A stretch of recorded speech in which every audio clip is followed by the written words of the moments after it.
Alright. We are live, and as promised, I'm gonna give you guys a very chunky recap. So, it's 2 scrolls.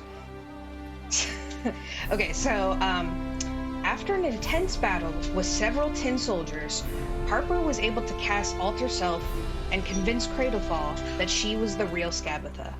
After Cradlefall crawls back into his jack-in-the-box, you take a short rest to patch yourselves up while Winterbow begins tossing the disanimated soldiers into their sort of cabinet bunk barrack areas, noting that the soldiers do not bleed.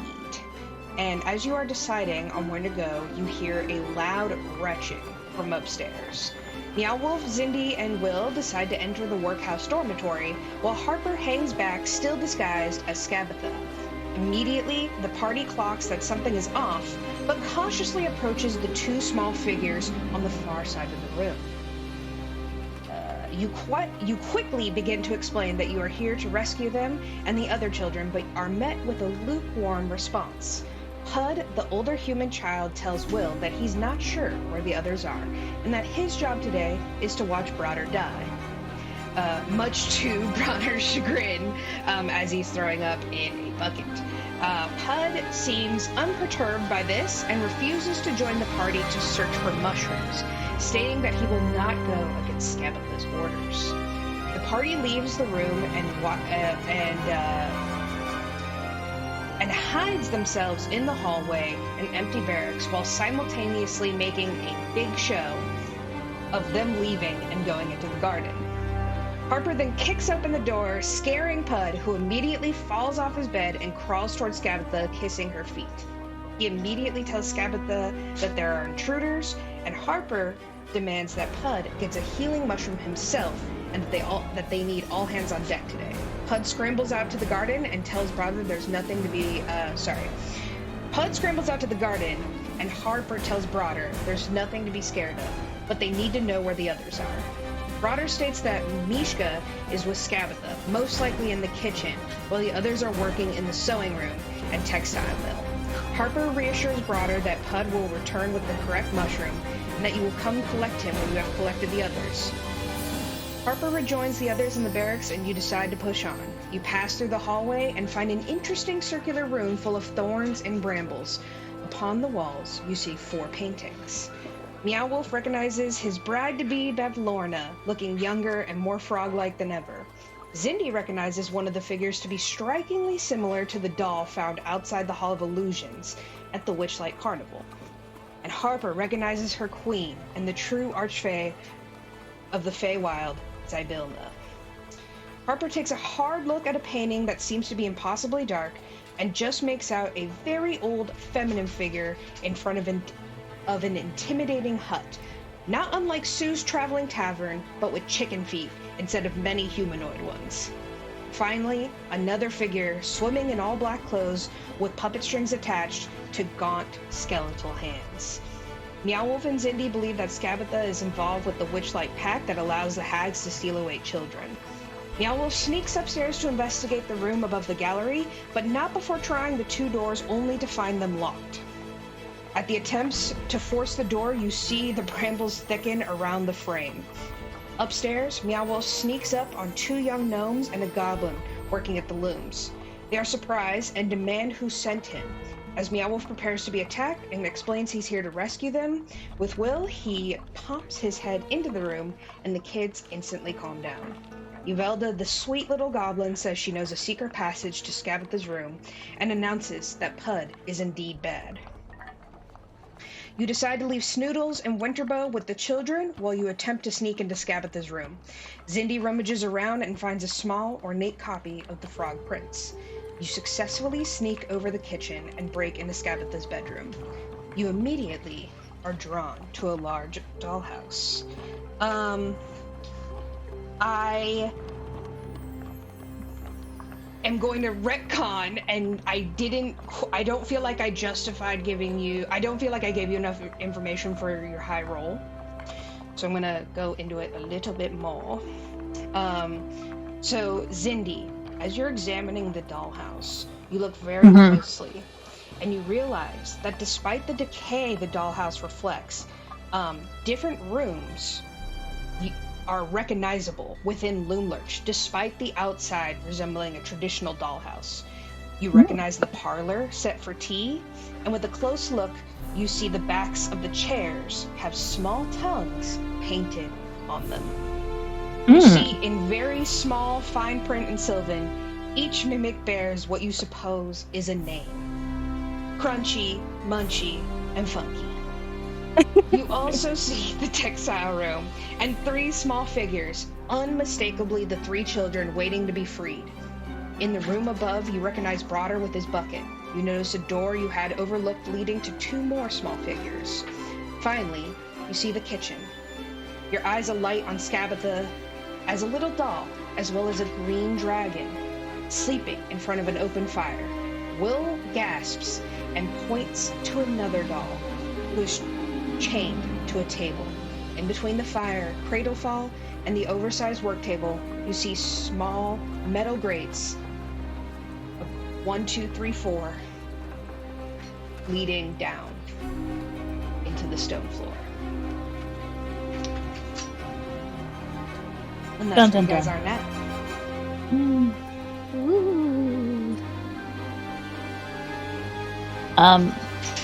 We see the grates leading down, you said?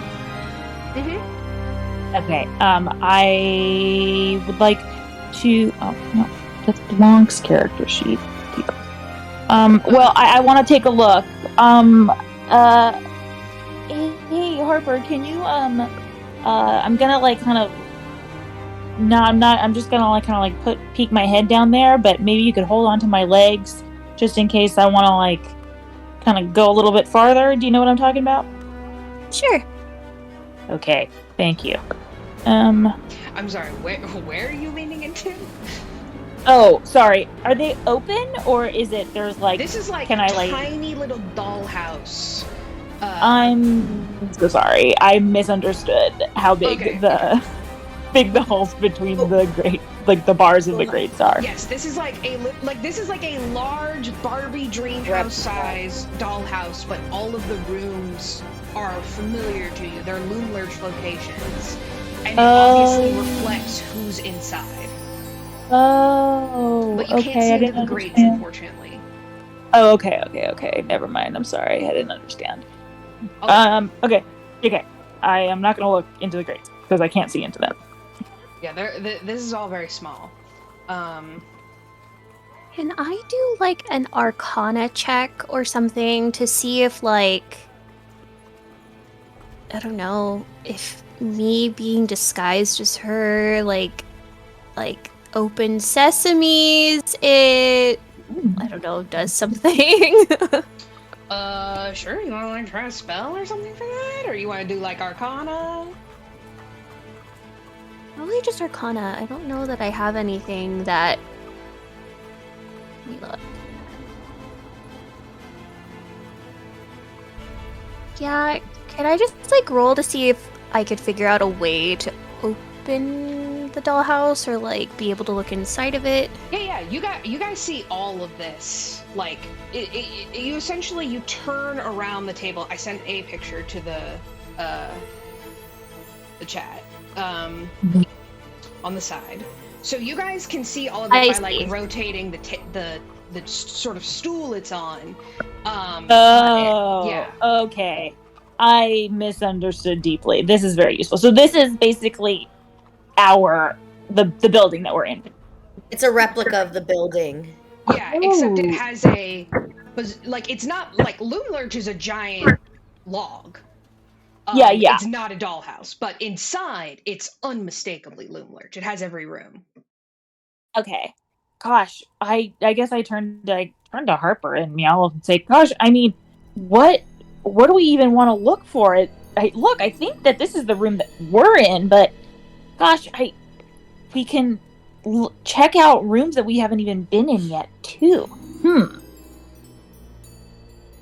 Fantastic. What rooms haven't we been in? Well, we came in here, right? I point in where we came in, and we're in the aren't we? We're in the Tin Soldier barracks right now, right? Or no? You're in L16, which is above L14. So you were in the okay. The tiny room. We're in her room. You guys were in the textile mill, and Yvilda let you know that there was a secret way, and you guys sort of like hop, skipped, and jumped over the roots of like Loom Lurch because it's a fallen tree and sort of like busted into her window. So now you're sneaking around her room. You know, you're pretty damn sure she's in the kitchen, sort of like with everyone, because that's where she spends a lot of her time, and that was one of the doors that was locked. So you know for a fact that like Mishka's in there. You can assume from looking at the dollhouse that Cradlefall is there. You guys want to keep looking? You know, you guys can roll an investigation check, or yeah. Harper, I would like to roll for Arcana if you want to roll that too. I want to roll an investigation check, and I want to specifically like take a look at the kitchen room in the dollhouse. I rolled a 15, which is not great. That's with my additional points. Okay. I rolled 25 Arcana, and I guess I just want to figure out like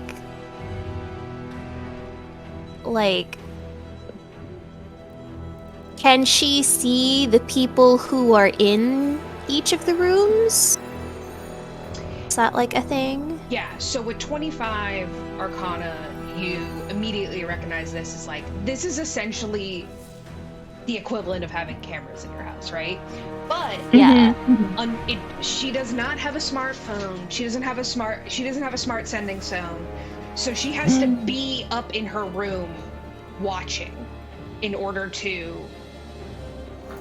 know like exactly what's going on. But this is how she can kind of watch everyone. Nice. Can I scope over and check if the pig's around? See a roll for an investigation for that pig? Yes, you may roll investigation for the pig. So there are little figurines of everybody. Yes. I roll I guess in my investigation, can I pick the me up from the room? Is there a me? Is there a Zindi? Yes, you guys see in the bedroom area, you see you don't see a second Skabatha. You see a Harangon. You see Harper. Okay. And so for the 25 Arcana, you sort of recognize like that the dollhouse is somehow enchanted to show like a true, like it has some kind of like magic scrying through. Now, unsure if Skabatha would like have some sort of signal to be like, oh, they're in disguise, but you just see like a normal version of you. Zindi, what was your role before you picked up the... because of real garbage, 9 plus 6, so 15. Oh, you wanted to look at so the because kitchen. Okay, we'll get to that. Yeah, also sorry, just so I can understand, because of Will, we know that there's a prison. Is it inside this building, or is it just elsewhere in Loom Lurch? It's those grates. Those grates are like oubliettes. It's those grates. And they're like, we can't essentially see just inside holes in the ground. And we can't see inside the grate. You cannot see. It's too small in the dollhouse. Where are they? Like, what room are they in?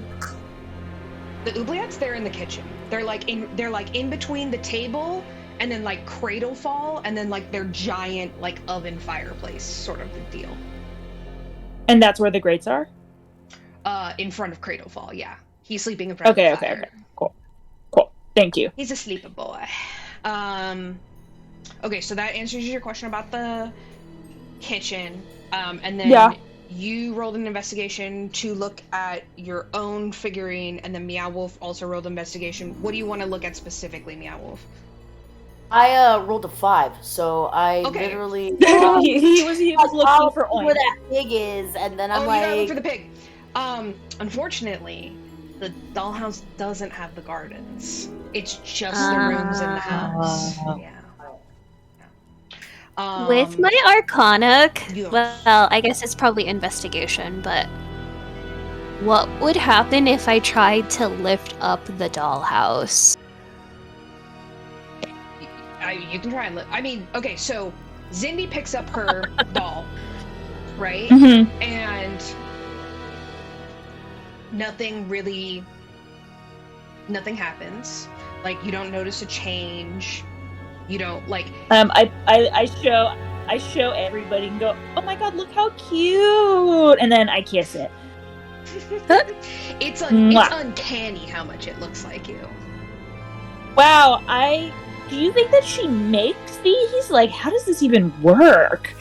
And then I kind of raise an eyebrow. I'm like super endeared by it, but creeped out for sure. It's she even got my nose. The moment in like Coraline where like she finds the doll that looks way too much like her, like it's a little like that. I lean in and go, I don't think we want to know what these are made out of. They could be petrified fairies for all we know. I put it down very carefully. You put it down where it was. Yes. Okay. Hold on. Wait. Hold on. I pick it back up. I have an idea. I just put it outside in the room, in the door right outside of the room we're currently in. I want to see if anything happens. You put it in a different room inside the dollhouse? Yeah. You set your mini down outside the room, and it just sort of like flashes back to inside the room. Okay, well, that's weird, guys, but it does not seem that we can use this to control ourselves. Harvard, do you pick up the dollhouse? Huh? Do you pick up the dollhouse? Like, I'd like to. Go ahead. I want to pick it up, and I want to, like, I don't know, walk just to the opposite side of the room. Okay. You pick it up. How ginger are you with this? I can make you do we can do a sleight of hand or a dex check. I guess that's the same thing. If you got a special thing to sleight of hand for gentle carefulness. We just a straight dex? Yeah. All right, I have a -1 to this. You're a hair. Silly. I don't understand. 6. Wow. I rolled a 7. Okay. No, don't drop it. No, Harper, be careful. You completely you see that the Zindi mini back into its spot. You pick it up. And you sort of do like one of these, like the ooh, and you trip over your big paws, and you see that the dollhouse just like clatters to the floor. Let's see here. Let me look at that picture really quick. The chimney breaks off, and all of the minis go scattering. And they're just lying on the floor. None of them back to like how it did with Zindi.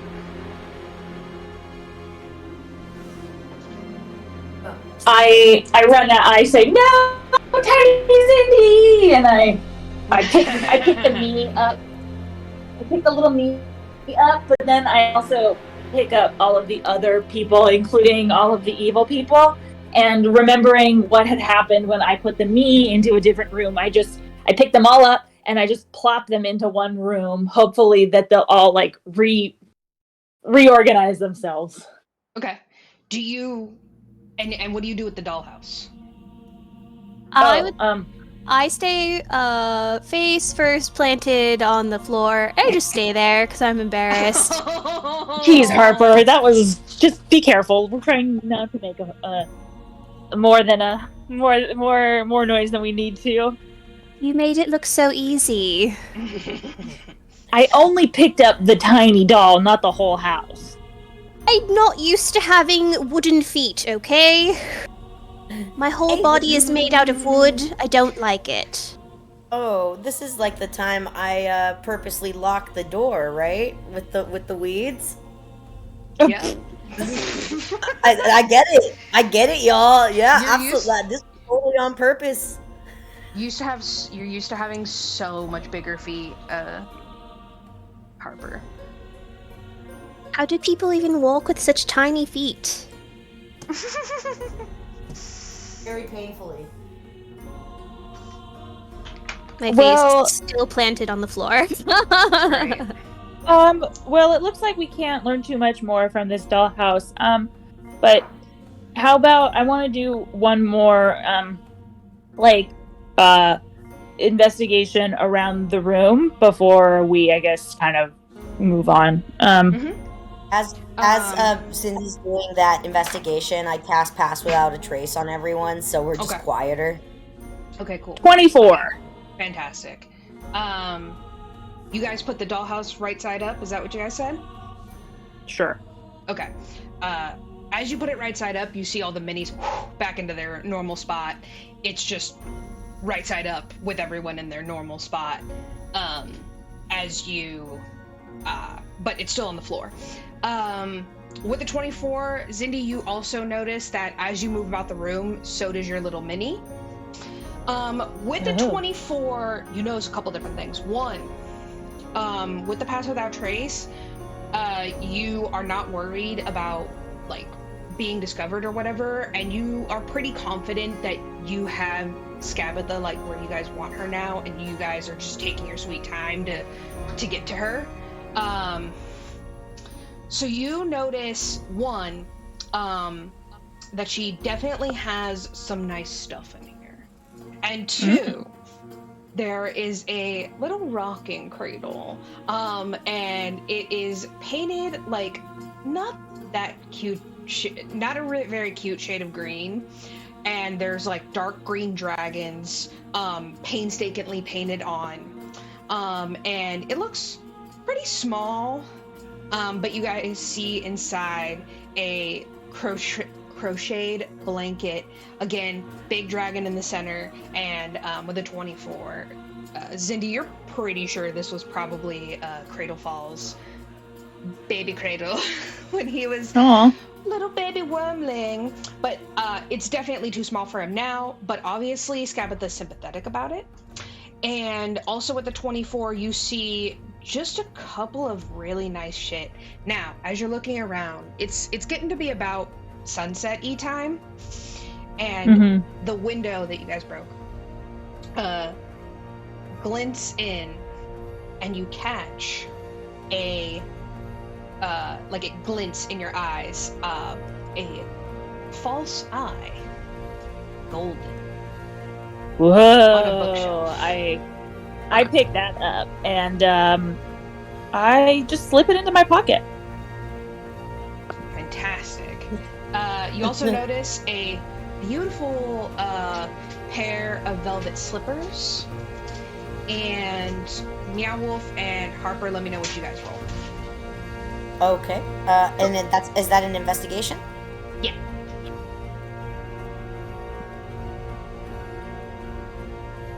I'm just picking my nose. I'm just like I got full froggy finger up the froggy nostril, and I'm just like, are y'all ready? Because like I'm really just disinterested in the little trinkets that be, because I'm afraid that pig is getting killed. You're like looking out the window, like trying to like see where Pud went, and you're like I'm trying to whistle. I'm like trying to whistle to Keeks, or try to like telepathically connect with Keeks. Sir Talavar's like, yes, I can go check on the pig. Perfect. Sir Talavar starts making his way. He's invisible right now, but you sense him distancing. What'd you roll? rolled a 15. Okay. 15? I rolled a 15, but I remember from the last time, like, we got, like, her diary or whatever, right? Oh, yeah. You guys have, like, a bunch of like letters and shit that she Letters. was writing, and some of them are sort of like essentially like half done. But you could certainly, if you wish to use the 15 on the investigation for the letters, you can totally do that. Sure. Sweet. Okay, so you sort of like go through a couple of them, and you find 3 letters. One is to what you believe is Bavlorna, because the other sister is mentioned. Sister, I don't have Eladon's horn. If I did, I would use it to free Bloodybeak and send it after the Jabberwock that lairs in the palace and hunts in your forest. No matter what Endelin says, that burbling beast of a dragon is a threat to our coven and our 3 realms. How Zybilna managed to befriend it, I'll never know. Maybe we should ask her. Ha ha. Much love, Lorna. So you're like, okay.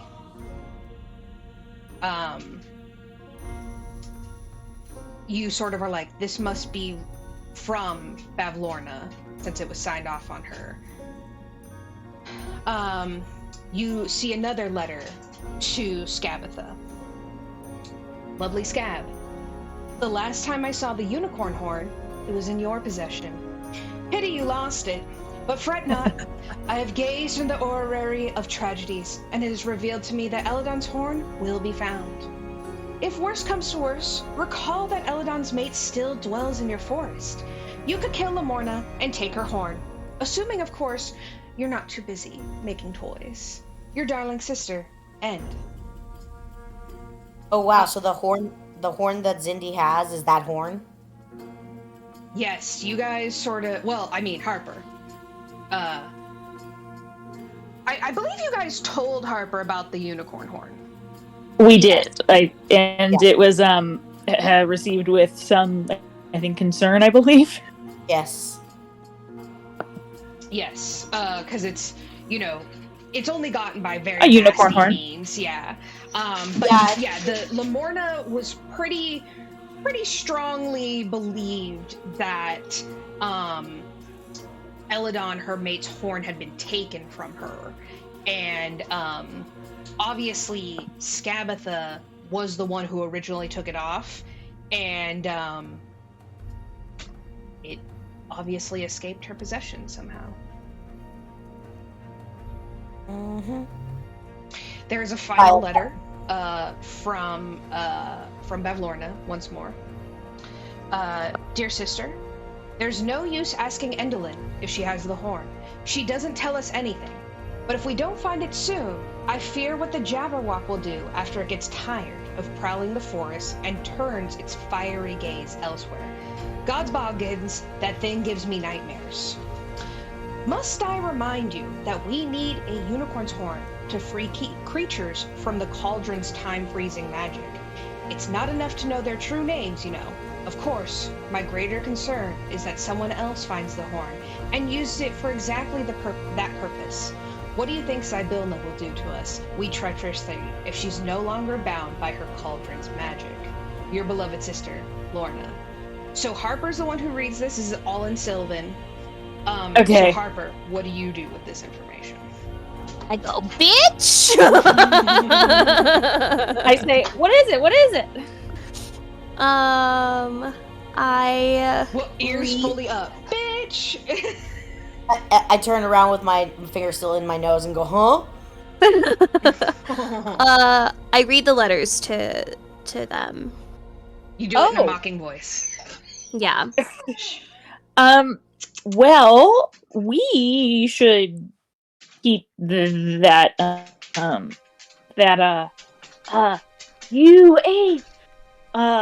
as quiet as possible. Hopefully nobody senses that I have it. I get kind of nervous and sweaty. I'm sure we'll be alright. We are being as stealthy and quiet as we can be, when we're not holding doll houses, after all. Mm-hmm. Do you have it on you right now? I do. It's in my backpack. All right. We'll help you keep an eye on your bag then. Thank you. Should we try to go kill the that piece of shit, or I think that's a brilliant idea, Zindi. Great. I've been picking my nose this whole time. So I think it's time to go. This letter proves that they were the ones who put Sibylna, captured her, did something with her. It's true. I was a little bit distracted by that hilarious voice you were doing, but that does sound like the case. Yeah, so you guys know that now that you've sort of like passed over the kitchen, like obviously you guys have fortified the door, which is kind of good for you guys because you guys know there's only 2 doors to the kitchen. Now, since you're already in Scapitha's room, this goes down to her study, and then from her study, you can get to the kitchen. So you can basically sneak up on her right now and have her From the trapped. study, we can get to the kitchen. Is there a way that we can kind of like preview and maybe like shoot some stuff? I don't know, take some people out before we drop down? Well, the study is below you guys, and then there's like a door into the kitchen. So you guys can essentially, you have left. You can easily go get Blanc. He's a frog, so he can jump over. And Bastion and Snow Thistle could probably make it over as well. Bastion would maybe not fit through the window, but you could maybe send him to try and bust open the door, and if he mechanically, like if he rolls well, he can come in at a certain point and like block the door. Juniper could also work on breaking down the door and kind of guarding that. You guys can essentially surround them if you wanted to. So it depends on how you guys want to go into this, because you're sort of you guys do notice that in the kitchen is a small figure chained to the work table, Scabbatha, Cradlefall, and since you guys did look at it a bit, there is an even smaller figure who you guys assume is Pincushion. I was actually about to just ask to see if we could look in the dollhouse and see who's in the kitchen, so thank you. I read your mind. Mm-hmm. Yeah, how many people are in there, numbers-wise? It is,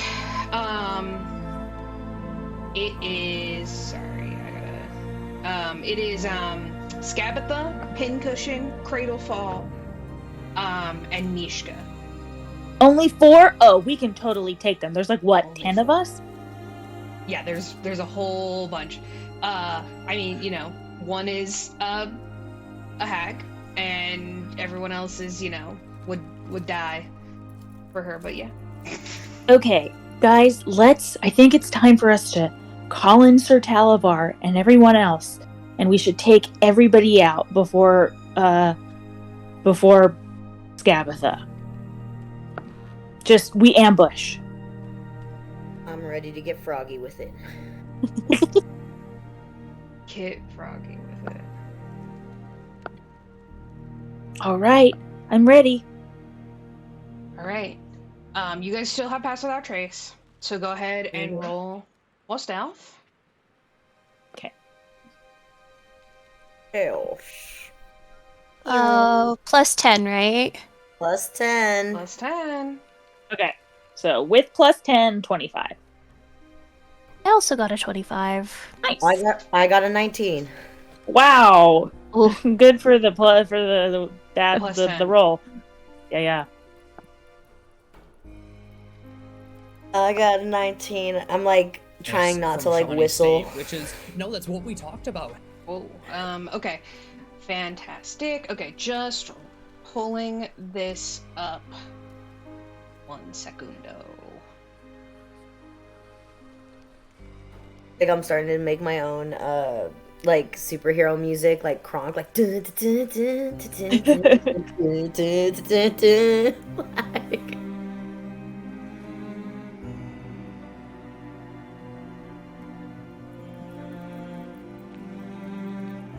getting too overconfident with that pass without a trace. Yeah, definitely. My lord, you still have to be quiet. I just feel so ready. I feel like we're really gonna see this one through. We are. Okay. I guess kind of like do the thing, where you kind of like put your back up against the wall next to the door. Kind of we all do that, and we kind of like look at each other. I suggest to go last because I'm the loudest. Yeah. Okay. So it's okay. Who do we have again? It's Blanc. The Blanc Bastion. Don't worry. So okay. Meow Wolf, Zindi, Harper, Will. Winterbow is in the loom area, as well as Snoodles. Okay. So you have Snow Thistle, you have Bastion and Blanc, you have Keeks and Sir Talavar and Juniper, but they're sort of outside. So you sort of have to. You can communicate. You can think to Sir Talavar. He can't respond, but he can come to your aid. But he also has to like figure out how to get in.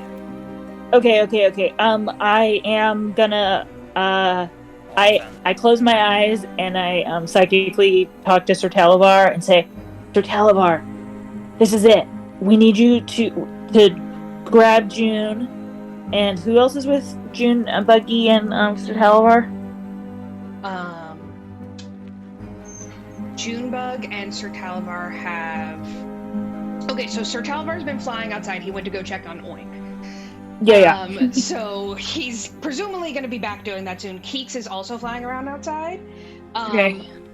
Bastion and Juniper, you guys can command to sort of like go back down past the textile and into the gallery and try and break down that door. And then you guys can have everyone else sort of come down through this window with you.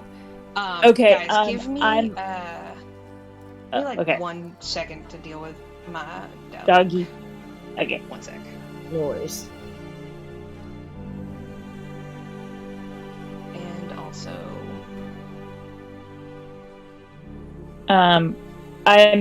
I'm psychically talking to Sir Talavar, telling him to crash through the window of the kitchen, and when he does that, and when we hear that, we're gonna then we'll run through the door.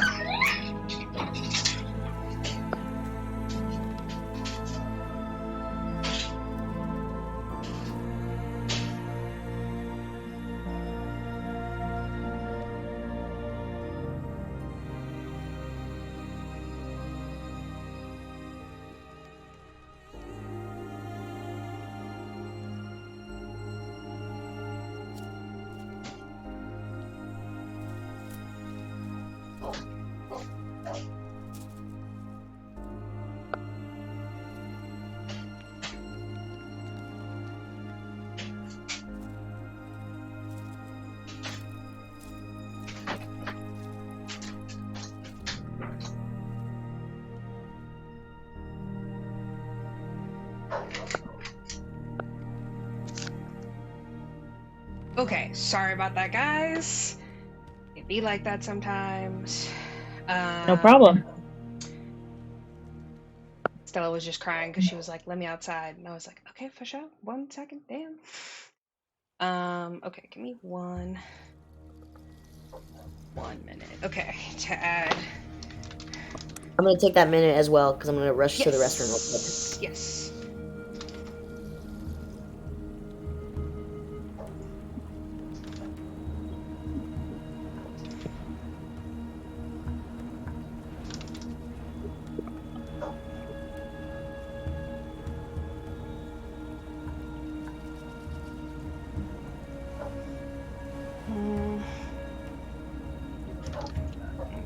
toad in here.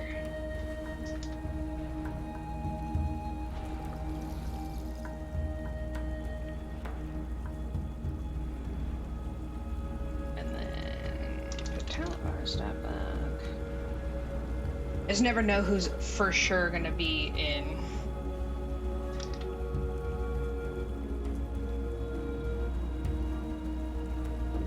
Okay, I'm back. Sweet.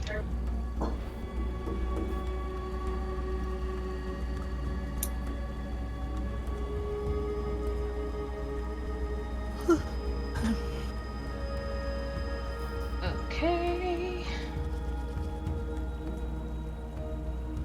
Okay, so the lowest was 19, is that right? Yes. Okay. Like I'm like I decided that I wanted to do my own little like superhero music like Kronk and be like dun, dun, dun, dun, dun, like I'm overconfident with my past without a trace. Fantastic. And then I psychically communicated with Sir Talavar. I just want to double check if this is possible. That I guess hold on, where is the kitchen? Oh yeah, okay. So like on the kitchen there's that one like I guess east facing window. I am psychically asking Sir Talavar, I'm telling him that go time is now, and that when he can, if he should crash through the window, ideally if he can like claw whoever's closest, and at that moment we will burst through the kitchen door.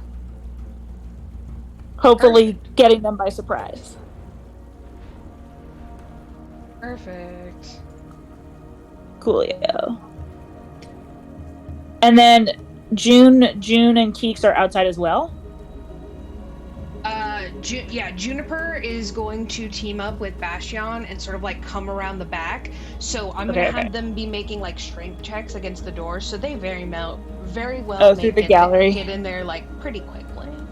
Okay. But they might not. But you will have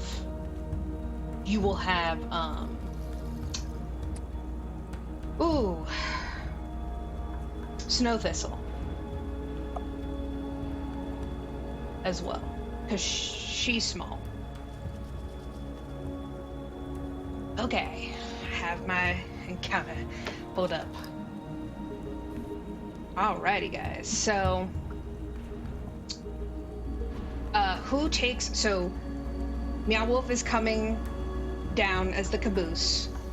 Zindi, what do you say to Will as you guys sort of make your way down the stairs and prepare to confront Scavenger through this door? I just turn to him and say, "This is it. You ready?" And also, if you're not, don't worry. Just don't go through the door, okay? If you feel overwhelmed, just keep yourself safe. All right, little dude? Okay. Yeah, we got this. Yes. Okay. And if at any time you need an owl, just let me know. Okay. Don't be a hero. I said I look him in the eyes and I say, don't be a hero, okay? Keep yourself safe first. Gotta get my parents. Yes. No, they're in there. Yes. And I'm gonna get my mom too, okay? And I give him a little fist bump. We're walking. We're coming in orphans today, and we're walking out with our parents. Hell yeah! He sort of like cracks knuckles. Harper, are you still disguised as Tabitha? Are you? I mean, I would say, are you going to do that spell again? It's probably worn off by now. Out of character, do you think it would be worth being her again? I would roll for... Just give me an intelligence check to check on your tactical know-how.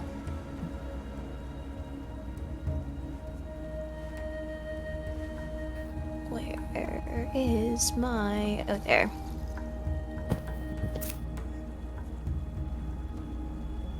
Uh... 16? You don't think it's going to be very convincing to anyone who was just in the room with her. That's fair. Yeah, well, sorry, were you talking? Did you have something to add? Sorry. No, I wasn't. Okay. Awesome. So you guys kind of sneak up onto the door, and Aside you from, guys just aside from everyone hearing my humming in the background, still annoyingly, like.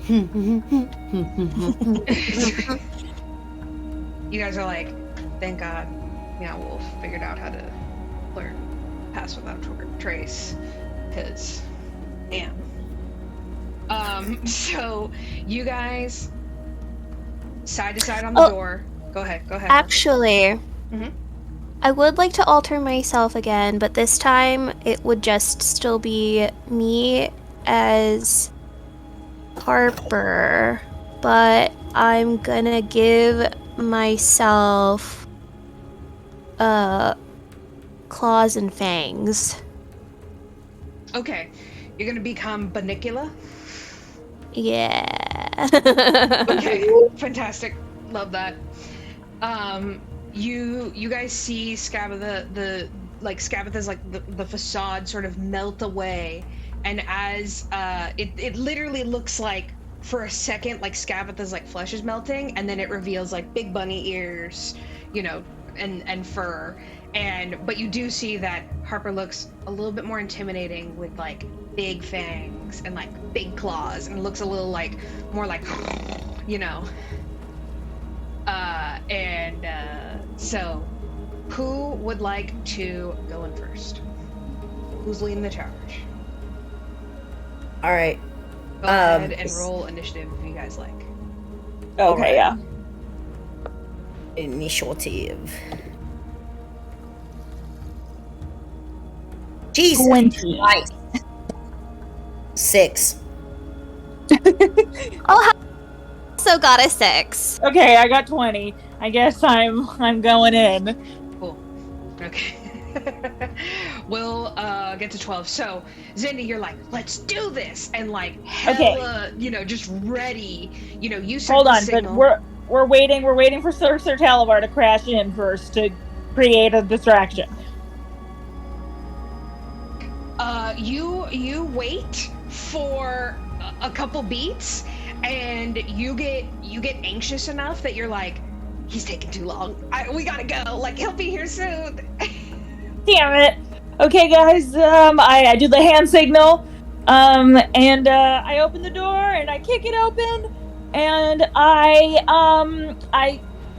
find the first figure closest to me, and I go for a 3rd level Cloud of Daggers, and I yell, Cloud of Daggers! Oh yeah. And I roll, it's 64. Does that just 10 hit? at 64, and I just rolled whoever is within the closest to me, and that's 10. I don't know if it hits. Oh my gosh, yeah, it's literally like there's no spell save, it just hits. Save. Hell yeah. Okay, so 44. 10. Who are you aiming for? Whoever's closest to me. When I run in the door, Cloud of Daggers, it's the first body I see. I haven't even recognized who they are, but whoever's closest in the door. Okay, go ahead. Okay, because I'm nice. Thank you. You see, that Cradle Fall is right by the fire. So you're just like, ah! Okay. And you turn right away, and you just like, dagger, right? So you just Cloud of Daggers him. Go ahead and roll to hit. What do I have to roll to hit? Or sorry, go ahead and roll 4d4. 4d4? Mm-hmm. The Cloud of Daggers is 64. Oh shit, is it? Oh, I have it at third. I have it at third level. Oh, you have it at and third I level. Rolled, okay. Yeah, I rolled it, This is and your I got last third level spell, I think, right? I rolled it when we came in, so it's my second to last. Yeah. So Okay, I rolled 64 and I got a 10 for damage. Fantastic. Okay, so 10 to Cradlefall, who immediately wakes up and is like, and is fucking just immediately pissed as shit. Yeah, because he just got daggers in the face, motherfucker. He Go, gets go, up to go, his go. full length and height, and is like, you guys hear like Pokemon battle music in the background. Yeah. I did a roll, like a ninja roll, Cloud of Daggers, like put my hand out, like full on. We are like running in, yelling and screaming because Sir Talivar has not crashed in yet. All right. Hell yeah. Awesome. So as you do that, you the next person who bounces up after you is Blanc. Sees that Meow Wolf is like on the caboose and is like he's a dexterous dude, so he just bops in. Blanc is going to Ooh. Can I do it? Yeah, absolutely. Okay. Hunter's Mark. That's a great one. That's a great move. Okay. It says you choose a creature you see within range, mystically mark it as your quarry until the spell ends. You deal an extra 1d6 damage to the target whenever you hit it with a weapon attack. Nice. So I do this, and then I also use my weapon. It's like in addition? Yep. Okay, so I'm gonna real quick cast. Blanc comes in. He's running in, his little nerdy self with his tiny little glasses, and he casts Hunter's Mark. I hear romantic music in the background. He's just like so hunky doing this. You've never seen a hunkier hunk. Like, wow, Okay. What a man. I'm dying. What a frog. That's probably It's not. you're right. I don't think I can technically cast it because it's not my character, but I'm gonna I cast. can push the button for you though. Okay, thank you. I'm Who's gonna your target? Yes. Who are you gonna my hunt as mock?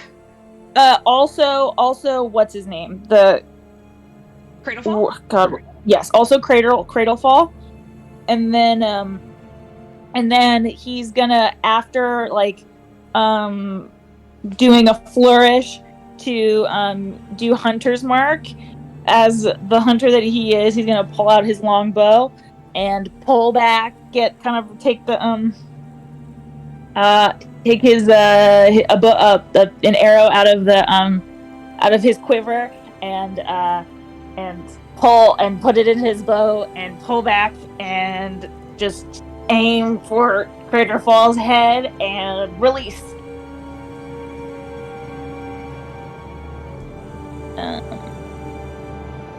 Okay, tell me what I need to roll in order to see if any of this hits. Yes. Okay.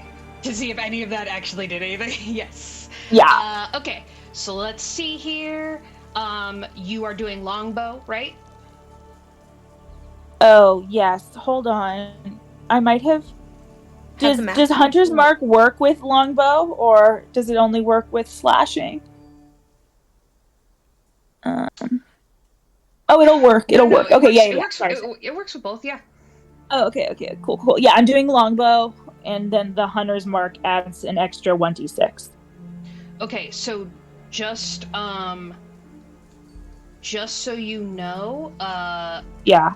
He will be doing this with disadvantage since it's only this room isn't that... He's not like at a range, essentially.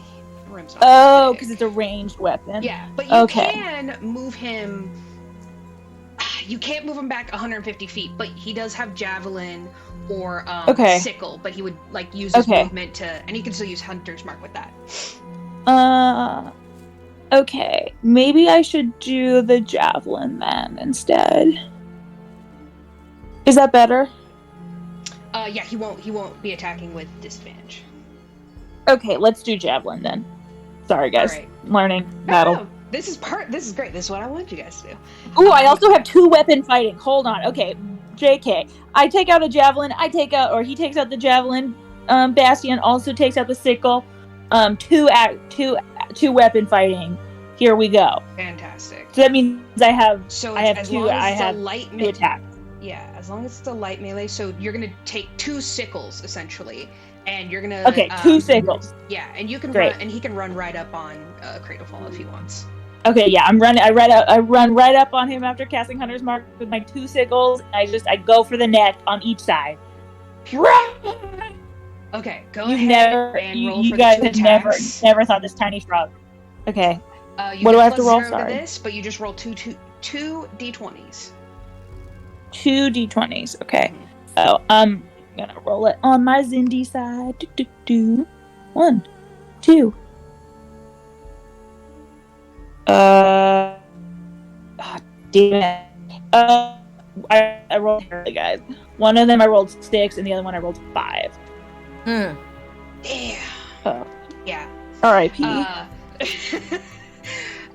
Blanc is like way too hype on this, so he does successfully cast Hunter's Mark, and he's like, I got my eyes on you, but he like boings a little too hard into the room and is like slash right over Cradlefall's head, and like lands sort of like on a shelf in between, like over Cradlefall, and sort of is like, oh shit, but he is in a slightly higher place. Turns out he still is this nerdy frog that was not trained in combat at all. So yes. And he calls, and he's like, Bastion! And you guys hear the door be like, boom, boom. Okay, and that is gonna be Harper. Everyone rolled not great. Oh, and this is also a surprise round.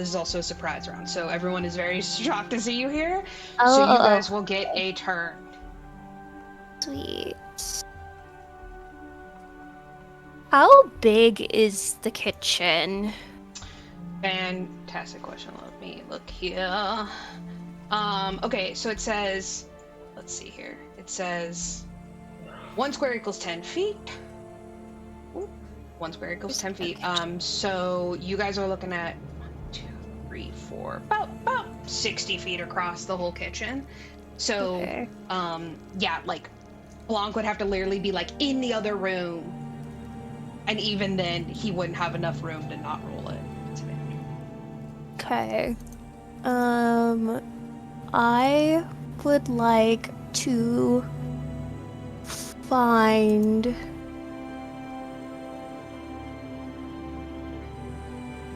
in a 5-foot range, but what is the...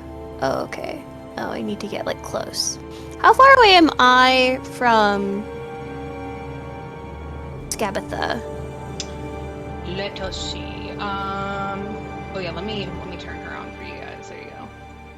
Bam. Okay, so she's on one side of the... Okay. On like, yeah, that side. We'll have the giant toad right there. And then Winterbow. Are you moving us there too? Yes, I will move you guys over there. Okay. Do. Okay, so Zindi's up in here. Yeah, Wolf's over here. Harper's in the doorway right now. Okay, so that's the very, very basic. Cradlefall's gonna be on this sort of like on the left of Zindi. Let me just find his little thing I had.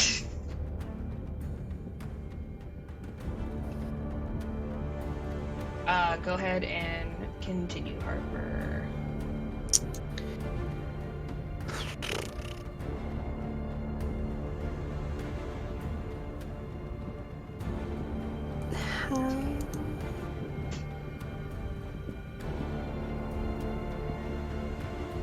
Okay, so I'm popping people up in here.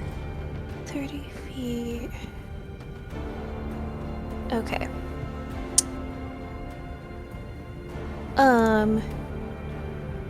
I walk in to the room and I make eye contact with Scabby Scab. And I just have this angry I'm livid, and I have this fire burning within me because after reading the letters and figuring out that they were the ones who put my queen or trapped my queen, I want answers and someone's gonna pay. So I'm pissed. And I think I bust through the room and I just yell, "Where is she? Where is your sister?" You just hear and Scab at the before- turnaround. She goes, "Which one?" And okay. I'm going to and then I yell "Watch out!" And I cast Tasha's Caustic Brew. Nice. Okay. What does that do? A stream of acid emanates from you in a line 30 feet long and 5 feet wide in a direction that you choose, so obviously to Scabby Scab's face. Each creature in the line must succeed a dex saving throw or be covered in acid for the spell's duration, or until a creature uses its action to scrape or wash the acid off itself or another creature. It takes 2d4 acid damage at the start of each turn. And I'm just doing this at a first level. Okay. Cool. What was the save again? One more time? A dex save. Dex save. Okay, and do you step past Zindi when you're doing this? Yes. Okay. And what was the width, I suppose? You said 5 cone? feet. It's just a straight line. Okay. It's a straight line that's 5 feet wide. Okay. This is gonna hit possibly Pincushion and Scabatha. They make 2 dex saves, right? Okay, let's see here. The DC's 15. Great.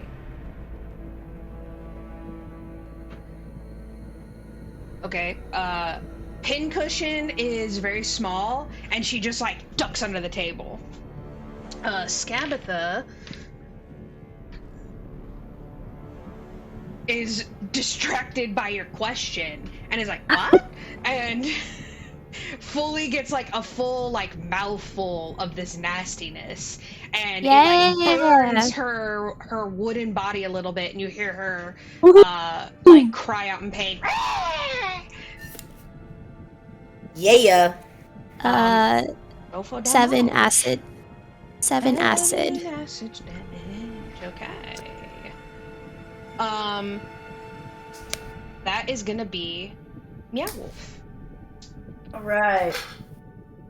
So, as I'm doing my own little music to myself, dun, dun, dun, dun, dun, dun, as I'm doing, while everyone else is already fucking starting the fight, everybody's totally in there, and as I'm going, dun, dun, dun, dun, dun, dun, I I cast a Misty Step, and what happens is I'm briefly surrounded by a mist, and I teleport up to 30 feet of unoccupied space that I can see.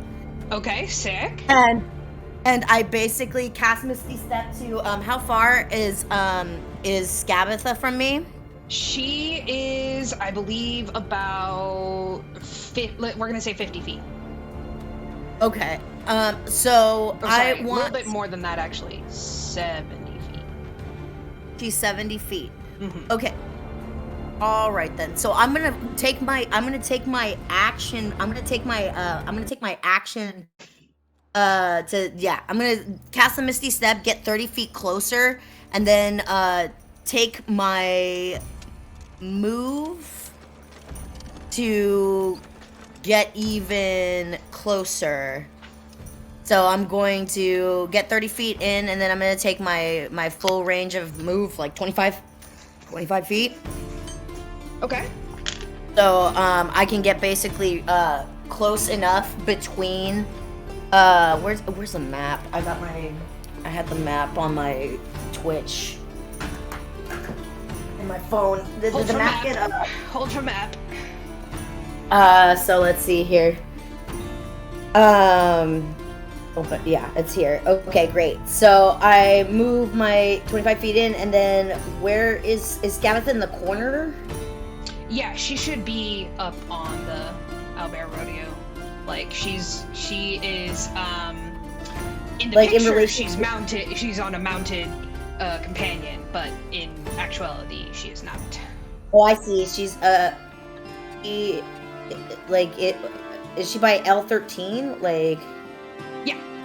You might have to refresh the page. I see it. Okay. Cool. So I basically get the 30 feet in, and then I take my 25 feet to get basically next, like on side of Scabatha, like where that little table is. Okay, you go 25 feet? Okay. Yeah. Almost to the point where, like, if I'm close enough to the door where oh, sorry, this is where Juniper and okay. close, 10. like the closest I can to the door 20. where Juniper and Blanc is, or I'm sorry, Bastion. You can get like right next to Harper, essentially. Yeah, basically So that's where I on the want other to side of the table, but yeah. Yes. Okay. And then I think. And you do are I still only, have? now you're only like 10 feet.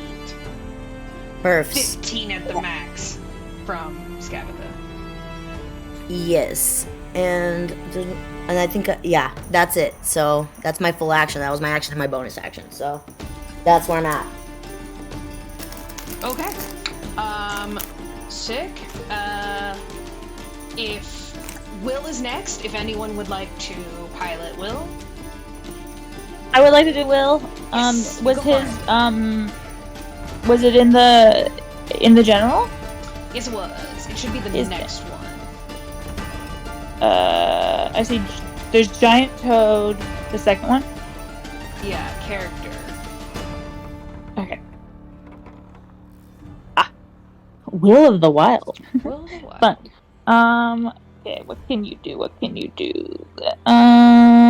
He is also a bard, so not a lot. Okay, well, 2-weapon fighting. Two-weapon farting, not farting. farting. Farting. He goes 2-weapon farting. Now that sorry. is a scary thing. Yeah. He starts singing the song. I need a hero. He kind of looks Absolutely. at Zindi, and inspires her with bardic inspiration. Love it. So use that NPC and then to inspire yourself.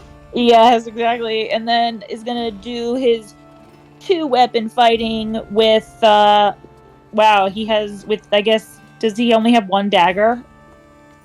That is going to be his only light weapon, correct. Okay, so it's fine. I guess he'll just go with his dagger towards I keep forgetting this dude's name. The worm with the C, start with the C. Cradlefall? Thank you, Cradlefall. So he's gonna run up to Cradlefall Put some and respect on Cradlefall's name. and give him a little stabby stab. Oh my god, he only has 8. He has a hit points of 8. Okay. Oh no! He's baby. Yeah. Well, I think I put him at level 1. 1. Yeah. Oh my god. I will. Oh god. It's okay. Will can heal. Okay. He's gonna go for a dagger at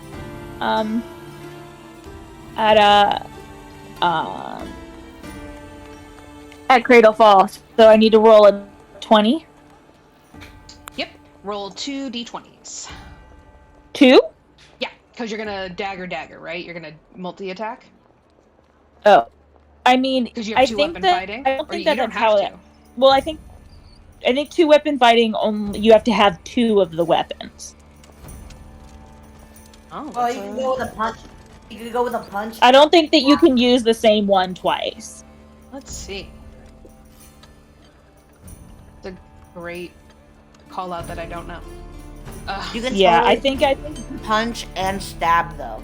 Yeah, can I punch and stab? Sure. Let's punch Okay. and stab. Okay, 2 d20s. All right, an 11 and a 17. It is 2. Okay, 17 and a what? Okay, and an 11. On Cradle Fall. Yeah. They do not hit. Neither of them hit? Neither. Oh God, Will. Oh, Will. Not even a 17? My God. You see Will sort of like, again, does a very similar move that you guys saw Blanc do, and again, just like, you guys see Cradle Fall go low, and Will's just like, ha! And then he tries to like punch the dragon, but the dragon's like way smarter than just like a random like animal would be, and he dodges, and Will's like, Will only moved like 5 to 10 feet, so he can move back or move somewhere else if you like. Yes. He's gonna then run behind Zindi, please. Zindi goes, whoa, get behind me! You're like, you're hit points, what the fuck? Yeah. Okay, amazing. And Alright, as you guys are doing all this and all the noise starts, they see them come on Cradle Fall, Harper's full on trying to like 1v1 Scabatha, and you guys hear the door break open completely, just like onto the floor, and you guys see Juniper rush in, full, like, as big as she can make her young owlbear self. She lets out a ferocious roar, and you see Bastion bouncing after her, and they are sort of like protecting the door so Pincushion and Scabatha can't get away. And you guys also hear Tally ho! And you hear through the window, and somehow Sir Talivar makes it in. I guess he's kind of skitty, but he breaks through the window, shakes off with his wings, and sort of like lands into the middle of the room. Let me upload his picture. One moment. So everyone is now present. What about, but Sir Surprise round is Talivar over. isn't there yet? Yeah, he just busted through a window. Oh, okay. Sorry. He said tally ho.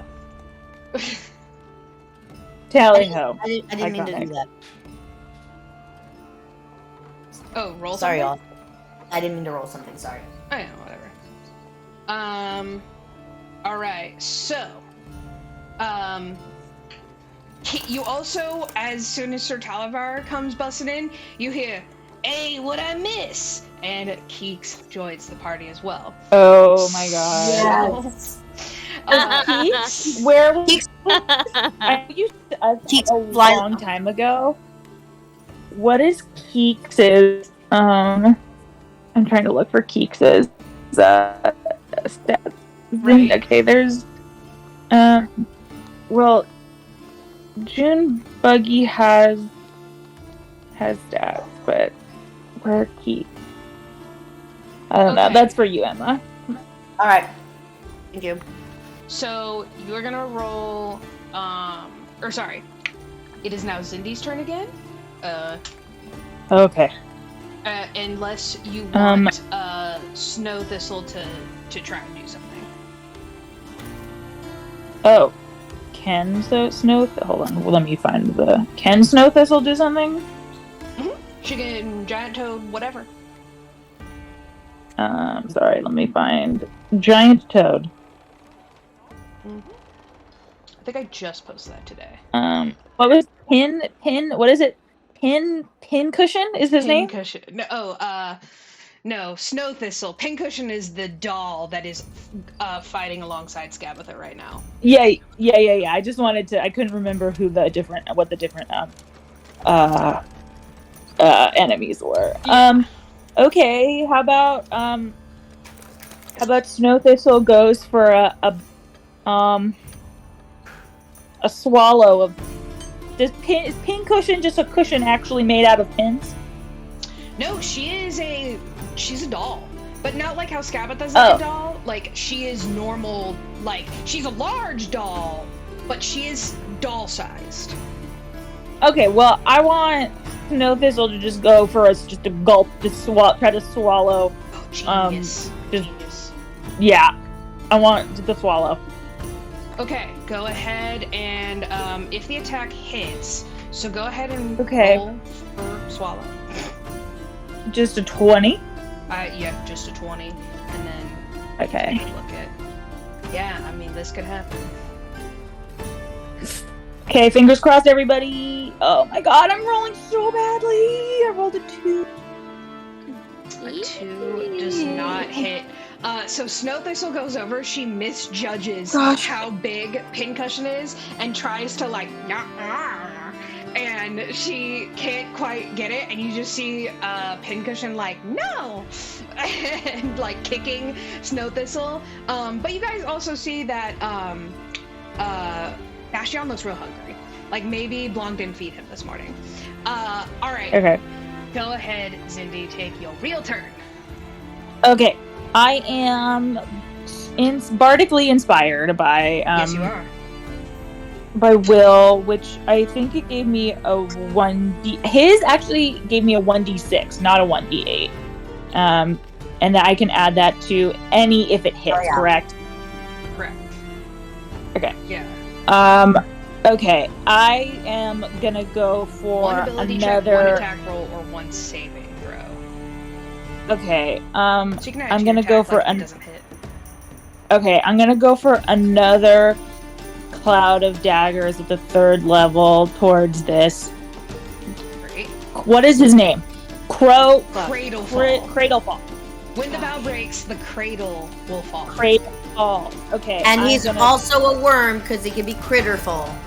Thank you. Okay. I am gonna cast 3rd level cloud of daggers again. Your last 3rd level spell. Yes. And so I guess just roll 64. Ooh, 16 plus the 1d6. Yes. Or sorry, no. The attack roll is not a damage roll. The attack would be. Got it. Yeah. Oh, okay. It's so just I don't auto need to use hits, that yet. so you don't. Need Okay, 16. How's he looking? He looks mad. He mad? Looks mad. He looks mad. Does he look weaker? No. Ugh. Okay. Yeah. Okay.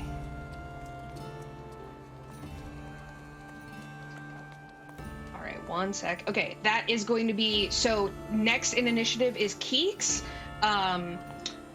Meow Wolf, go ahead and play for Keeks. All right. So he flies in through the window and he's like, "What's going on, yo?" And then he just he flies in, and he flies towards Meow Wolf. And as he flies in through the does he fly in through the window? Yeah, he flies in after Sir Talavar through the window, which is now broken. So that window is that like I see where he is. Okay. So is he able to shoot? Did a stack block get put up on the chat? I do believe it was a while ago. But I think you can search in the general for Keeks. Let me see if I can pull that up for you. Alright, let's see. Or maybe not. But yeah, if you scroll back, you might see it. It was probably a. Alright. Well, in that case, he flies onto my shoulder, and he uses his action to do so, and then he just like perches on my shoulder, and says to me, "So what are we gonna do with these bastards?" Okay, And I don't think I did ever send this to you, so let me just send you. This is just gonna be a regular,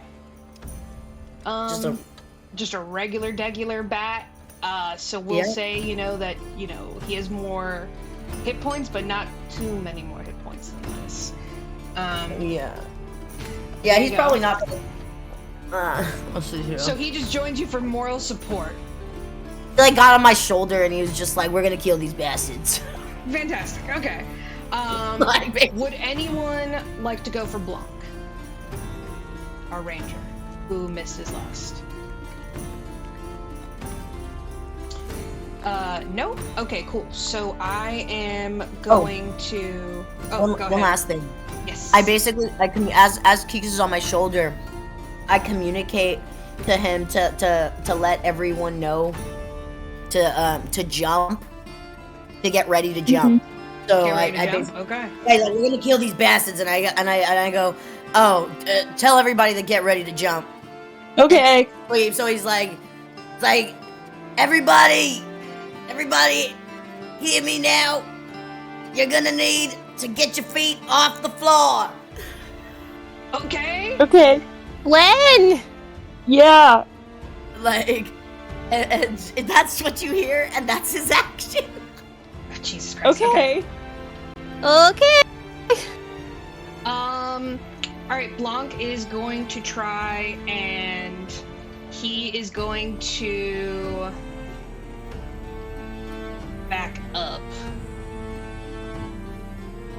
one of my 18 fucking frogs I got over here. Okay, so he's gonna back up, and Blanc actually steps, I had him up on a shelf, so essentially he steps back onto another shelf just enough so they could just stab down with his javelin on Cradlefall. I am gonna have him roll for that. Come on, Blanc. Alright, he just rolls a d20. Damn it. It doesn't fucking hit again. He overjudged like how far away he was, and he's like, and he's just trying to stab. Meow Wolf, what's your reaction to this? So he just misses completely? Yeah, he just misses completely. Oh! just gave it a good shot. Okay. Alright. So that is gonna be Cradlefall's turn. Cradlefall is so pissed. He is going to use his breath weapon. So let's see. 30-foot cone. Let's see how much that's gonna fuck everyone up. Does he inadvertently hit Samantha? 1, 2, 3. Does mean that technically he'd hit Scabby Scab. It does mean that. Damn. Woohoo! Okay, I think he sort of thinks about it, and he's No! like, no. Okay, so he's gonna bite and claw. I'm just literally gonna go for whoever is closest, which happens to be Zindi. Yes. So he gets a +7. I'm just gonna roll. Okay, so he gets a 14 for the bite. My armor class is 14. It's 14? Oh god, okay. He hits. No, what? Yep. So you take 10 piercing damage and 7 poison damage. Yep. Okay, how do I do the different types of damages? You don't. I see It's just 10. like if you have if you have something that like helps Got it. you I against do not. that. Okay. Okay, that was rough. I have taken my damage. That was rough as fuck. Okay, then he's gonna claw at you. That is +7. More? Oh, he crit Even on more? You. He crit on you, yeah. Oh Sorry. no. What do you mean critical? What? How bad? Well, yeah, so critical It hit. means double. Yeah. Oh, no. Okay, let me look at that. Critical hit. I think I just doubled the damage, right? Mm-hmm. 5e. I crit so. Whoops. Whoopsie. Of course I roll good when I'm the DM. Mm-hmm. Because of course. And I've been running. Or when you're the villain, or when the bad guy. What is Yeah. it? What is it? I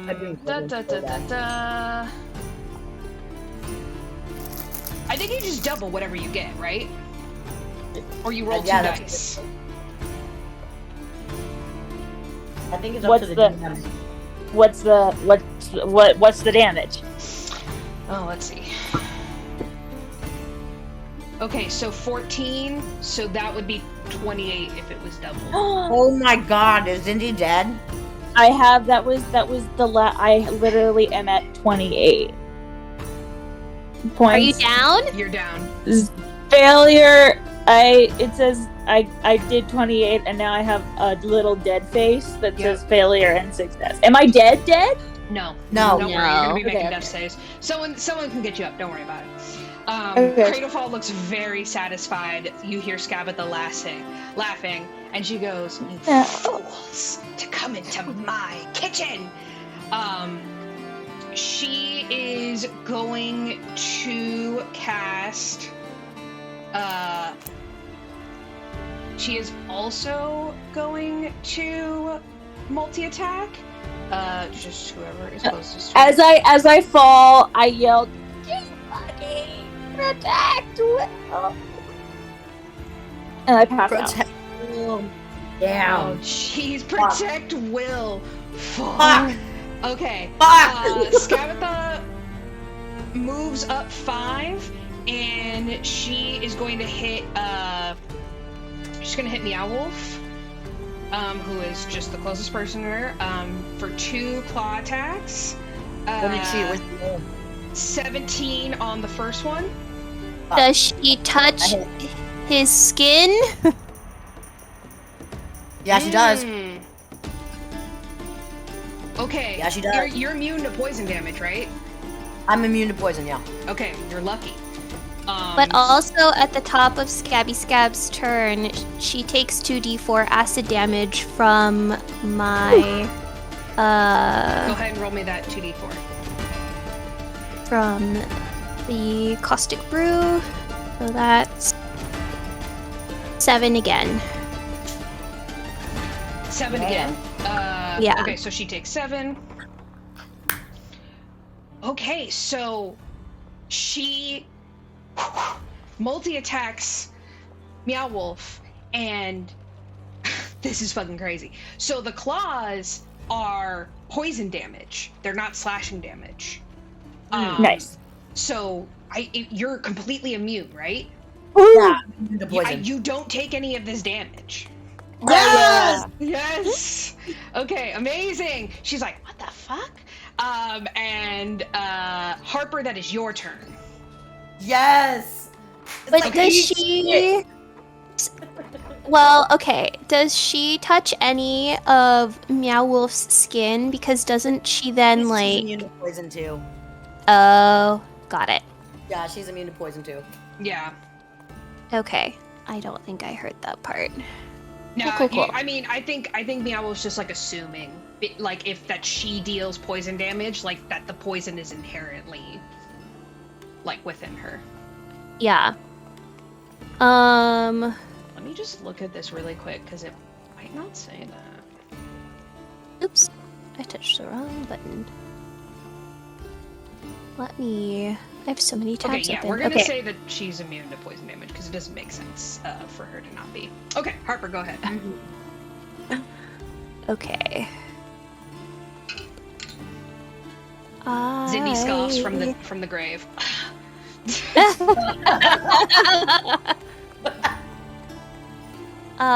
This is some bullshit. My childish frog is the shit.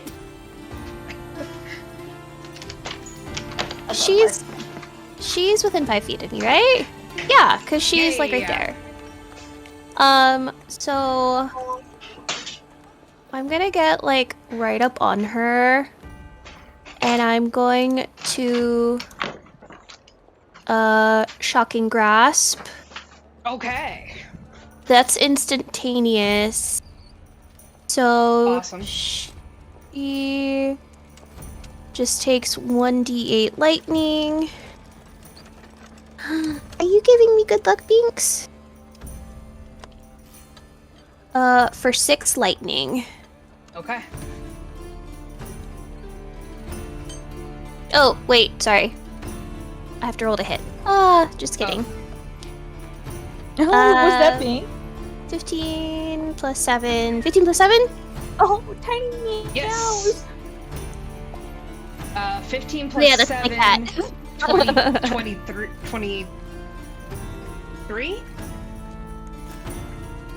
22.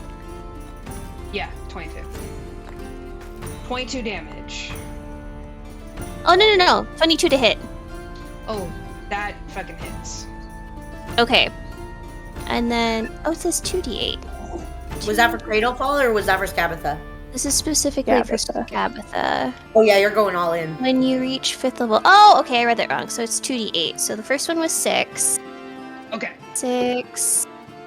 9 lightning. Okay, so 15 total. Right? Yeah. Great. She screams, but looks fine. And I just yell at her again, and I'm like, where is your sister? You need to be more specific! That's the end of my turn. Okay. That's Meow Wolf's turn. I love how, like, honest she's being. Like, what the fuck are you talking about? She's just like... It's, like, not even weird that, like, whoever the fuck is busting in is asking about her sisters, but it's like, you need to tell me which one.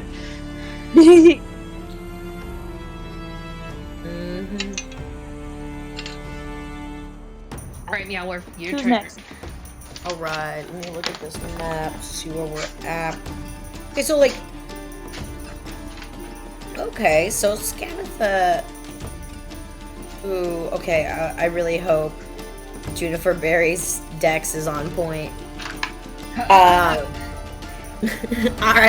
Okay. Because I was like... so it looks like I can actually make a wall of thorns at a diagonal that cuts through, like, and protects Zindi's body. Thank you, Meow Oh, Wolf. okay.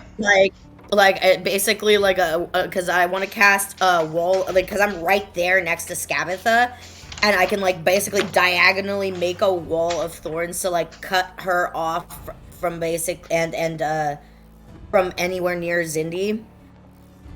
And so that's kind of what I want to do. And I think because the wall of thorns is close enough, it could interact with her. Because, like, was she one square from me? Yes. Yes. Okay, great. Yeah, because she you're just like, attacked you, me. Zindi, and Harper, and Scabatha are all within about, like, 10 to 5 feet of each other. So basically, I'm casting Wall of Thorns through Scabatha, is what I want to do. And Okay. I basically... So you create a tough, pliable, tangled brush of bristle and needle-sharp thorns that appear in a range of a solid surface. And you choose to make a wall up to 60 feet long, 10 feet high, 5 feet thick. So basically, I want to cast the wall on top of her. Okay. And when the wall appears, each creature within an area makes a dex saving throw. If it's a failed save, if it's a fail save, the creature takes 7d8 piercing damage. And a half successful save. Is there any way that I can cast this, like, around Scabatha? Let me look at the wording here. And it says, furthermore, first-time creature enters this wall. The creature must take a dex saving throw of 7, or it takes 7d8 slashing damage. You can cast a spell using a spell slot. Both types of damage. So if it's a 7th level or higher, you increase the damage by 1d8. So it's cast at a. All right. So you am want I to do able? it through her? Like basically like on top of her, and basically Like to like cover me. Like to basically like around that area, like just basically like almost like a pillar, like almost like a pillar of thorns on top of her. Okay. Like encasing her almost. Yes. Okay. Yes. You can absolutely do that. Okay. Great. She just has to make a dex check? She has to, and she has to save the dex check of like 15, and even if she saves it, even if she makes it, she takes half the damage. Cool. Thank you. Okay, fantastic. Alright, so I roll her dex. Alright, here we go. She gets a -1 to this. Oh, she gets an 18. Well, she still would have if she didn't. She still takes half. Yeah, she still takes 22 damage. Okay. Okay, damn. Sick. Yeah, then she would have taken 50. She would have taken 56 damage. Wow, thank you. That would have been so half 20. Yeah, 25. So do I have to like roll something now? I think you pinpointed it on Scabatha. Is that correct, or is it? Yeah, pinpointed on Scabatha. Yeah, because I think 1 second here. Your credit wall of thorns. Tangled brush walkers, up to 10 feet high and 5 feet thick, or a circle that has a 20-foot diameter and 5 feet thick. Okay, so yeah, I do actually think that people would technically get caught up in this, unless you want to. Oh, wait! I'm gonna use my bonus action. Okay. And I am going to I'm gonna use my bonus action to move Zindi. Thank you. You can do that? I think so. I think I can with Misty Step maybe. It's she. Can I? Are you strong enough? Am I able to touch her? Okay, let's see. Let me look at this map a little bit harder. Okay, so essentially, 20 feet is legit. You would be in like maybe I can slightly behind her. Everyone in this room, like this whole room, would be full of brambles. I think maybe the only person you wouldn't get would be Juniper and Bastion. All right, in that case, I am gonna do a wisdom check to make sure that I know that. Okay, I mean you could just decide to not do that. Like I'm gonna just decide to not do that then. Okay, that's fair. That's fair. We haven't moved on from your turn. I'm okay with that. Okay. So go ahead. I'm not trying to kill Zindi. I'm not trying to kill Zindi at all. Yeah. This is the same problem you guys were having last time, where it's like everyone is in really close quarters. Yeah. All right. No, I can't even hit with ice knife because it like basic. Okay, so everybody knows to jump. I'm gonna go ahead and do. I'm gonna go ahead and do maybe let's see, Earth Tremor, where you cause within a range the creature has to hit a dex saving throw. Oh, Zindi can't jump. She's down. I can't jump. Zindi can't take any shit. Okay. Do it. So do it, Meow Wolf, do it. So I. Oh shit. Okay, so the spell of a specific area, 2 possible usage, 100-foot radius of overgrown, 4 feet of movement. Oh, I can't fucking cast anything because everything's gonna blow back on everybody. Ah! I'm just a frog with a bow. Oh, Is that your only lordy. melee weapon? Like, literally everything I have would cause blowback. I have Yikes. flaming spear, I have ice knife, I have, speak up, like, that's useless, speak with plants, I have wall of thorns. Speak with plants. Tiny plant, tell me what to do. I start speaking with her chest to see if I could communicate with her fucking wooden heart. Like, does that work? Okay, so listen, and I'm only responding to this because this is my GM is in the chat telling me that it can happen. So I will let you. This is the wording: the wall appears within range on a solid surface and lasts for the duration. You choose to make the wall up to 60 feet long, 10 feet high, and 5 feet thick, or a circle that is 20 foot diameter and is up to 20 feet high and 5 feet thick. Okay. So I mean, I suppose the argument is you choose to make a wall. So I will compromise and say you can make a Arcana check to do this. Okay, I'm gonna go ahead and precision. I'm gonna go ahead and use my inspiration for this. I love that. Okay, perfect. So I'm gonna do the Arcana check using inspiration. First Arcana check's a 19. Okay, you get like a +5 to this, right? Yes, I do. That was a 19 with a +5, but the second one I rolled a 24. Okay, fantastic. I'm gonna say that is totally good enough to do it. You do almost like in Avatar where they do like the water where it like sort of surrounds, but it's a true wall of thorns. And you pull from the other room the brambles, and it sort of like sucks down into the floor, into Loomlurch itself, and sprouts back up and starts like clawing into Skabatha as she shrieks with pain at her own like magic going against her, essentially. So go ahead and roll, I believe, you rolled to do it correctly, and then you already rolled the hit, right? So she saved on that. It was a 54, but she took the save, so she takes half. Cool. Of 54, so 27? Was it 27? Was it 26, right? 26, okay. Yeah. Cool. She is now, Does that count that she's prone? so now she can move through the wall, albeit slowly and painfully. For every 1 foot a creature moves through the wall, it must spend 4 feet of movement. So she can get out her next round, but she will be taking 78 slashing damage on a failed save. Yeah. Like, she has to make a dexterity next round too, and she'll probably get ripped up a little bit more as she comes out. Great turn, Meow Wolf. Great job. And she'll also still get the damage from my last thing. So from the acid damage. Yeah. So she has acid damage.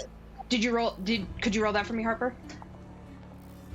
Oh, I did already, but that's not just on her neck. So like when she's trying to go through the thorns. When she's trying to go out. That's correct. Okay. Fantastic. All right. So you guys finally see Pincushion, who's been under the table this whole time. Also, shout out to my DM for, making the story as always. Okay, so Pincushion, she's been under the table, sort of like watching everything that's happening. She is going to, she has a, let's see, she has a melee weapon attack +2 to hit. Target is grappled. Okay, so she is gonna go for, let's see what's close to her. I think she's gonna go, so she's gonna go for, she's gonna try and get away from Snow Thistle, and go for, Blanc, who has been not that helpful in this encounter right now. Oh my dear! So she's gonna like bounce up. So she's gonna use her movement to bounce up, and she gets a +2 to hit. I'm just using the thing. Okay, so she doesn't fucking hit Blanc. Okay, Okay. So she's sort of just like, they're both just on a shelf, and they're pretty small, and they're just like wrestling, and Blanc's like, no! So go ahead, and I think that's, it's gonna be Will's turn. Will is going to run over and, cure wounds Zindi. Oh, I was gonna have Will run out of Thank this goodness. Sorry, Zindi, you were a little muffled. What'd you say? I was gonna say that I was hoping that Will would remember he's like horrified by seeing Zindi down, and he's realizing how scary and real this is, and he remembers what Zindi said of "don't be a hero," and he decides to run out of the room. Ooh, okay.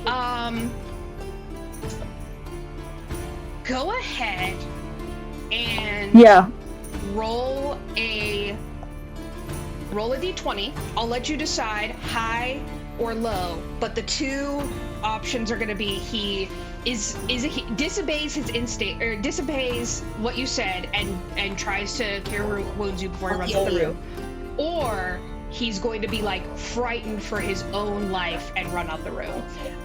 Okay. So you can. Also, he's right next to you. He can cure wounds and then like use his movement to leave. Okay. That sounds good. Okay. Also, did you see my message? 1 sec. Okay. Do you have to roll a d20? It's in the side chat, D. I see. Okay, got it. You got it, Zindi. Okay. That is cool with me. So Will is going to cure wounds you for 7 points. Okay. You pop back up. Yay! How do I? You just 7. Yep.